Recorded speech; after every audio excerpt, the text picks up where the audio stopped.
Nakarating na sina Ash at May sa Petalburg City, kung saan umaasa si Ash na makakalaban niya ang gym leader. Nakiusap si May kay Ash na bagalan lang ang takbo, pero nasasabik na talaga si Ash na makaharap ang kanyang unang gym leader kaya tumakbo pa rin ito.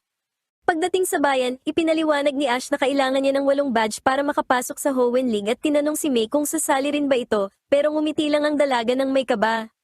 Iniisip ni Ash kung anong klaseng tao kaya ang gym leader ng Petalburg, kaya sumagot si May na narinig niyang ang gym leader ng Petalburg City ay mabait, gwapo, at malakas. Iminungkahi ni Ash kay May na sabay silang magpunta sa gym, pero nagmadaling umalis si May, kailangan daw muna niyang asikasuhin ang ilang bagay, na ikinalito ni Ash habang kumakaway naman si Pikachu bilang pamamaalam kay May. Nang makarating si Ash sa gym, sumigaw siya para makuha ang atensyon ng gym leader. Wala siyang nakitang tao sa gym, pero isang bata ang dumating at nakilala si Ash bilang ang trainer na natalo sa second round ng Johto League, na ikinalungkot ni Ash. Kinilala ng bata si Ash sa pangalang Alf, pero agad itong kinorek ni Ash. Niyakap ng bata si Pikachu, at pagkatapos ay ipinakilala ang sarili bilang si Max. Isinalaysay ni Max ang nangyari sa Johto League, sinabing naglaban ng matindi sina Blaziken at Charizard, hanggang sa nawalan na ng lakas si Charizard para lumaban. Iginiit ni Max na dapat ay ginamit ni Ash ng maayos ang lakas ni Charizard. Sinabi ni Max na kung siya ang nandoon ay siguradong nanalo siya, at iginiit na kailangan pa ni Ash ng mas maraming skill. Nagalit si Ash kay Max at sumigaw na gusto niyang makaharap ang gym leader, kaya sumagot si Max na siya ang hinahanap ni Ash, na ikinagulat naman ni Ash. Sinabi ni Max na ang rules ay gagamit sila ng tig-3 Pokemon, bagaman alam ni Ash na si Pikachu lang ang kaisa-isa niyang panlaban. Hiniling ni Ash kay Max na ilabas muna nito ang kanyang Pokemon, pero tumanggi ito, kaya nauwi ang dalawa sa pagtatalo. Biglang sumulpot si May sa bintana kasama ang kanyang mga magulang, at nagtaka kung ano ang ginagawa ng kanyang kapatid na si Max. Ipinakilala ni May ang kanyang pamilya kay Ash, ang tatay niyang si Norman, ang tunay na gym leader, ang kanyang nanay na si Caroline, at ang kanyang nakababatang kapatid na si Max. Dito na nalaman ni Ash na anak pala ng gym leader si May, habang ipinakilala naman ni Max si Ash bilang ang trainer na natalo sa second round ng Johto League. Nagtanong ang nanay ni May tungkol sa kanyang bisikleta, kaya ipinaliwanag ni May na nasira ito dahil sa attack ni Pikachu. Humingi ng paumanhin si Ash, pero naintindihan ni Norman na hindi ito sinasadya at sinabi na ang mga bisikleta ay maaari namang palitan, habang sinabi naman ni Caroline na mas mabuti ang paglalakad. Gusto ng kanyang ama na makita kung anong Pokemon ang pinili niya, kaya inilabas ni May ang kanyang Torchic. Nadismaya ng husto si Max, at sinabi na kung siya ang pipili ay pipiliin niya si Trico. Dahil sa galit, inatake ng Torchic si Max. Sinang-ayunan ni na Caroline at Norman ang pagpili ni May dahil sa tingin nila ay cute ang Torchic. Nainggit si Max at sinabing gusto rin niyang magkaroon ng Pokemon na makakasama sa paglalakbay, tulad ng Trico, na lalong ikinainis ng Torchic. Inalok ni Caroline si Ash na sumama sa kanila naman ng halian. Sa gitna ng pagkain, ibinahagi ni Ash na naglalakbay siya kasama ang kanyang mga kaibigan sa iba't ibang rehiyon, na hinangaan naman ni Norman. Nagtanong si Ash kay Norman para sa isang gym battle, at tinanong naman ni Norman si Ash kung ilang badge na ang nakuha niya. Sumagot si Ash na ito pa lang ang kanyang una at si Pikachu lang ang kaisa-isang Pokemon na kasama niya. Tinukoy ni Norman na ayon sa mga tuntunin, ang naghahamon ay dapat mayroong 3 Pokemon. Nagkomento si Max na hindi na nakapagtataka kung bakit natalo si Ash sa Johto League, pero sumagot si Ash na iniwan niya ang lahat ng kanyang Pokemon sa Pallet Town dahil gusto niyang maghanap ng mga bagong Pokemon na magiging kaibigan niya dito sa Hoenn. Nirespeto ni Norman ang desisyong iyon at nagpa siyang labanan si Ash, pero ito ay magiging isang hindi opisyal na laban lamang, na sinang-ayunan naman ni Ash. Sa battlefield, inilabas ni Norman ang kanyang Vigoroth. Nagulat sina Ash at Pikachu sa sigaw ni Vigoroth at sa matatalas nitong kuko. Inilabas ni Ash si Pikachu, na agad tinamaan ng scratch ni Vigoroth. Inulit ni Vigoroth ang attack at tinamaan muli si Pikachu, na gumanti naman ng quick attack, pero nagmintis ito at tinamaan ng isa pang scratch attack. Habang nangyayari ito, lihim na nagmamasid ang Team Rocket at nagpaplanong nakawin sina Vigoroth at Pikachu. Ginamitan ni Pikachu ng Thunderbolt si Vigoroth pero umiwas ito. Umatake si Pikachu gamit ang quick attack at nagawang tamaan si Vigoroth. Humanga si Max sa pakikipaglaban ni Ash, sinabing alam niyang magaling talaga si Ash dahil lumahok na ito sa Johto League. Ganun pa man, natalo pa rin ni Vigoroth si Pikachu gamit ang headbutt.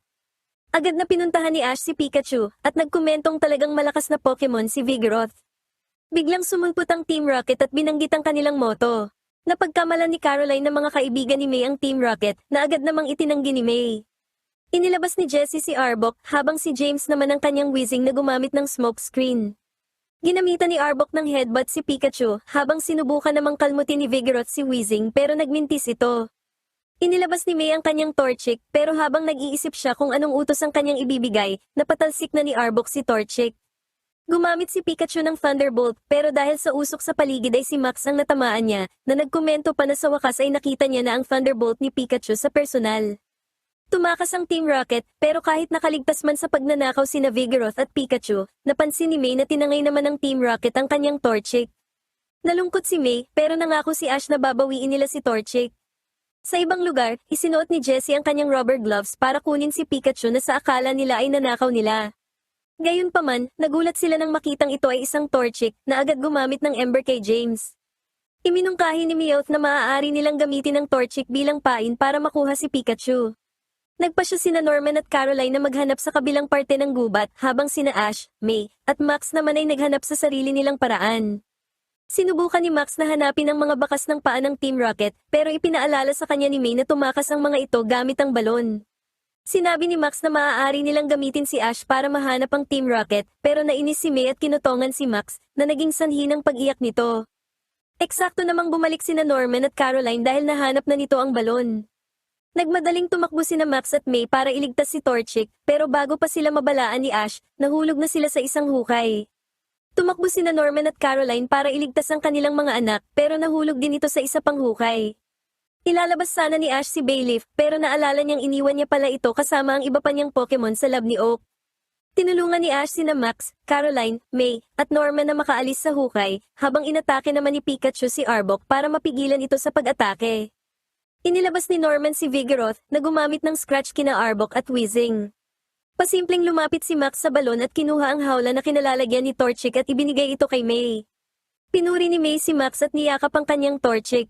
Ginamitan ni Arbok ng wrap si Vigoroth pero tinulungan ni Pikachu si Vigoroth sa pamamagitan ng pagbangga kay Arbok. Inutusan ni May si Torchic na umatake gamit ang Amber pero ipinaalala sa kanya ni Max na Ember ang tawag sa move. Nagutos si May ng Ember, pero kay Max ito ginamit ni Torchic. Inutusan naman ni May si Torchic na gumamit ng Peck, pero kay Max ulit ito ginamit ni Torchic. Tinamaan ni Arbok si Pikachu, kaya binangga ni Vigoroth sina Arbok at Weezing at bumagsak ito sa Team Rocket. Gumamit si Pikachu ng Thunderbolt para patalsikin ang Team Rocket palayo. Natuwa si Ash nang makita na niyayakap ni May si Torchic, habang sinabi naman ni Max na ganito lumalalim ang ugnayan ng isang Pokemon sa kanyang trainer. Nang maglaon, papaalis na sina Ash at May. Nagpasya si Max na sumama sa kanila dahil marami siyang alam tungkol sa mga Pokemon at pwede siyang makatulong. Nakiusap si Norman kay Ash na payagan sina May at Max na maglakbay kasama siya.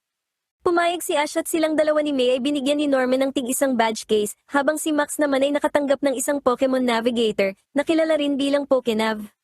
Pinayuhan ni Norman si Ash na pumunta sa Rustboro City, kung saan naroon ang pinakamalapit na gym. Nagpaalam na sina Ash, Max, at May kina Norman at Caroline, at silang tatlo ay nagpatuloy na sa kanilang paglalakbay. Habang naglalakad sa Petalburg Woods, nagsimulang magutom si May habang nagrereklamo naman si Max na wala pa siyang nakikitang bagong Pokemon. Nagtalo ang magkapatid kung ano ang susunod nilang gagawin, at hinila si Ash sa kani-kanilang panig hanggang sa sumigaw ito at si Pikachu para patigilin sila. Para maayos ang pagtatalo, idineklara ni Ash na kakain muna sila ng tanghalian bago magpasya kung saan pupunta. Gayunpaman, napagtanto ng tatlo na wala pala silang dalang pagkain. Agad na sinisini na May at Max si Ash dahil marami na itong karanasan sa paglalakbay pero hindi man lang nito naalala ang tungkol sa pagkain. Masaya namang binuksan ni Pikachu ang isang lata ng Pokemon food pero wala na pala itong laman. Humingi ng paumanhin si Ash kay Pikachu at ninais na sana ay kasama nila si Brock habang ikinukwento kina May at Max ang tungkol dito, lalo na ang masasarap nitong luto.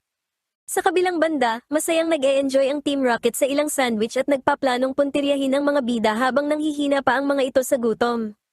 Maya-maya pa ay kinuha ni Max ang kanyang emergency stash na isang pakete ng chocolate cookies. Pero lumabas na isa na lang pala ang natitirang cookie ni Max. Nagkasundo silang paghatian ito nang biglang sumunggab ang isang telo at tinangay ang cookie.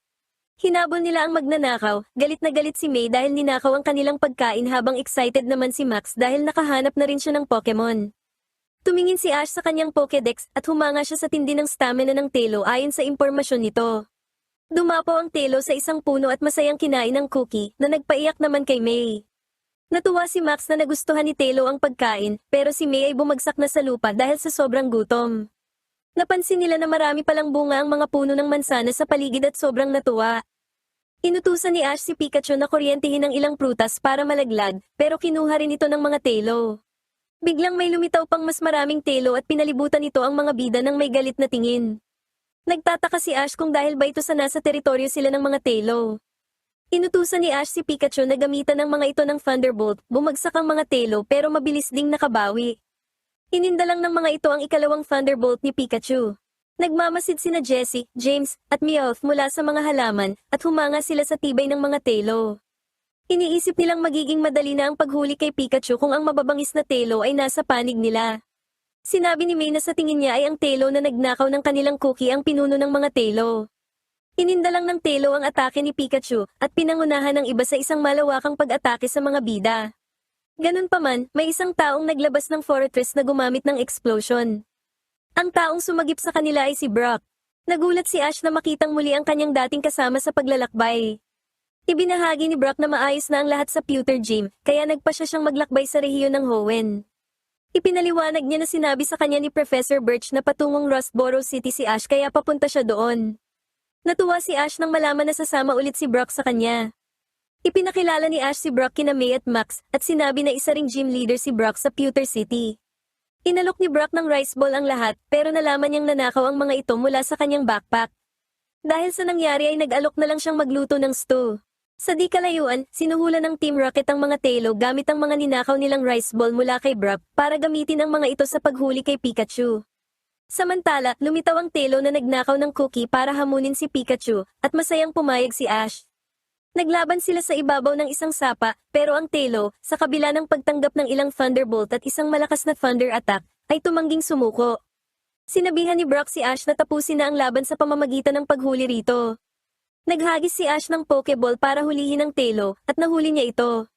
Inilabas ni Ash ang kanyang bagong telo, at inisprayan ito ni Brock ng Super Potion para matulungan itong manumbalik ang lakas. Pinunasan ni Ash ang chocolate sa toka nito gamit ang panyo ni Misty. Agad na pumatong si Telo sa balikat ni Ash at magkasama silang nag-victory pose. Dumating ang Team Rocket kasama ang kawan ng mga Telo sa likuran nila. Hindi na nagulat si Brock na hinahabol pa rin ng Team Rocket si Ash, pero nagalit siya nang malaman niyang ninakaw nito ang kanyang mga rice balls. Tinawag ni May ang kanyang Torchic, gayunpaman, masyado itong masigla at dumiretso ng lakad sa isang malaking bato. Agad niyang ibinalik ang Torchic sa Pokeball nito. Habang inuutusan ng Rocket Trio ang mga telo na umatake, tumunog ang cooking alarm ni Brock na hudyat na natapos ng maluto ang stew. Nag-alok si Brock na ibahagi ang pagkain sa nagugutom na kawan ng telo na agad nawala ng interes sa pakikipaglaban.